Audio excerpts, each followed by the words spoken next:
নমস্কার দর্শক বন্ধুরা, welcome to Bong football info.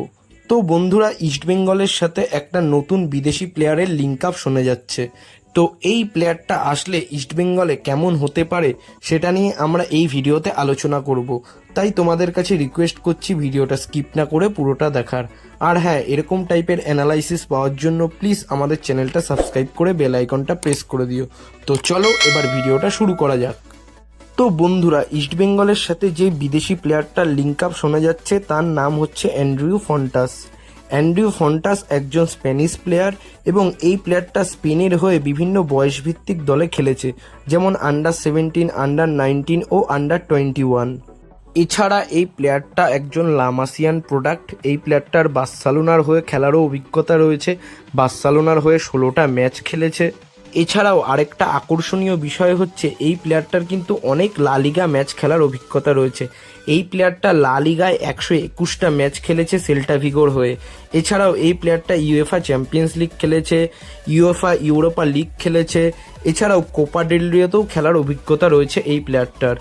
বর্তমানে এই প্লেয়ারটি এমএলএস এর একটি ক্লাব কানসাস সিটির হয়ে খেলছে এবং এই ক্লাবটির হয়ে এমএলএস এ এই প্লেয়ারটার 137টা ম্যাচ খেলার অভিজ্ঞতা রয়েছে।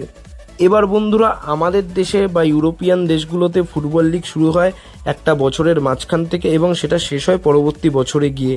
কিন্তু এমএলএস বা ইউএস এর ফুটবলের নিয়ম আলাদা, একটা গোটা বছর ধরে ফুটবল লিগ চলে। তাই অ্যান্ড্রিউ ফন্টাস 2024 সালে কানসাস সিটির হয়ে মাত্র 9টা ম্যাচ খেলেছে, কিন্তু সে 2023 সালে 32টা ম্যাচ খেলেছিল। তাই আমরা 2023 সালের স্ট্যাটসটাই তোমাদের সামনে তুলে ধরবো। তো বন্ধুরা, 2023 সালে অ্যান্ড্রিউ ফন্টাস কানসাস সিটির হয়ে 32টা ম্যাচ খেলেছিল, যেখানে সে 31টা ম্যাচেই স্টার্ট করেছিল। এছাড়াও তার মিনিটস পার গেম ছিল 86%। সে অ্যাকিউরেট পাস পার গেম খেলেছে 89%, অ্যাকিউরেট পাস ওন হাফ খেলেছে 92%, অ্যাকিউরেট পাস অপোনেন্টস হাফ খেলেছে 83%।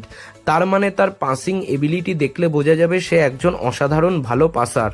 এই প্লেয়ারটা যেহেতু একজন সেন্ট্রাল ব্যাক ও ডিফেন্সিভ মিডফিল্ডারের প্লেয়ার হবে, তাই আমরা তার ডিফেন্সিভ এবিলিটিগুলোও একটু দেখে নেব। সে 32টা ম্যাচের মধ্যে 6টা ম্যাচ ক্লিনশিট রাখতে পেরেছিল। তার ইন্টারসেপশন পার গেম 1.4, ট্যাকেল পার গেম 1.9, বল রিকভারি পার গেম 5.5 এবং ক্লিয়ারেন্স পার গেম 2.9।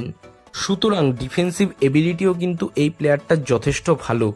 আমরা 2024 সালের তার 9টা ম্যাচের স্ট্যাটসও তোমাদের সামনে তুলে ধরলাম। এগুলো বলে আর ভিডিওটা বড় করলাম না, কারণ 2023 সালের স্ট্যাটস ও 2024 সালের 9টা ম্যাচের স্ট্যাটস খানিকটা একই, হয়তো কিছু ডিফারেন্স রয়েছে।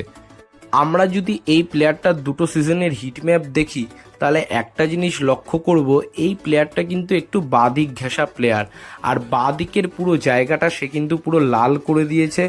আর এই প্লেয়ারটা অপোনেন্টস হাফে খুব কম যায়, নিজের হাফেই কিন্তু রাজত্ব করে। মূলত বাঁ পায়ের প্লেয়ার হওয়ার কারণেই হয়তো এই প্লেয়ারটা বাঁদিক ঘেঁষে খেলতে ভালোবাসে। এবার অনেকের মনেই প্রশ্ন উঠতে পারে, প্লেয়ারটার বয়স যেহেতু 34, সে আবার এখানে এসে ভিক্টর ভাস্কেসের মতো পারফরমেন্স দেবে না তো? তবে স্ট্যাটস দেখে যা মনে হলো, এই প্লেয়ারটা যথেষ্ট ভালো ম্যাচ টাইমের মধ্যে রয়েছে এবং যথেষ্ট ফিট আছে। এই প্লেয়ারটা যে খুব একটা কাটপ্রবণ সেটাও বলবো না, কারণ দুটো সিজন মিলিয়ে 9টা হলুদ কার্ড ও একটা রেড কার্ড দেখেছে।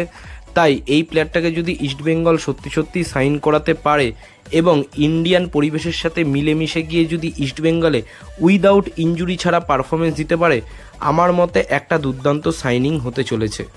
কারণ লা লিগা ও এমএলএস এর মতো লিগ খেলে আসছে, বার্সেলোনার হয়ে একসময় খেলেছে, এছাড়াও চ্যাম্পিয়ন্স লিগেও পার্টিসিপেট করেছে। তাই এরকম একটা এক্সপিরিয়েন্স প্লেয়ার থাকা এতগুলো ইয়ং প্লেয়ারের মাঝখানে এটা দলের জন্য অনেকটা ভালো বিষয় হবে। তো দেখা যাক এবার ইস্টবেঙ্গল ম্যানেজমেন্ট কি করে। তো বন্ধুরা, আজকের মতো এই ভিডিওটা এখানেই শেষ করছি। ভিডিওটা ভালো লাগলে লাইক করে দাও, শেয়ার করে দাও, আর কমেন্ট করে জানাও এই প্লেয়ারটা আসলে কেমন হবে। আর দেশ ও বিদেশের ফুটবলের নানা রকম আপডেট ও অ্যানালাইসিস পাওয়ার জন্য আমাদের চ্যানেলটা সাবস্ক্রাইব করে বেল আইকনটা প্রেস করে দাও। তো আজকের মতো টাটা, বাই।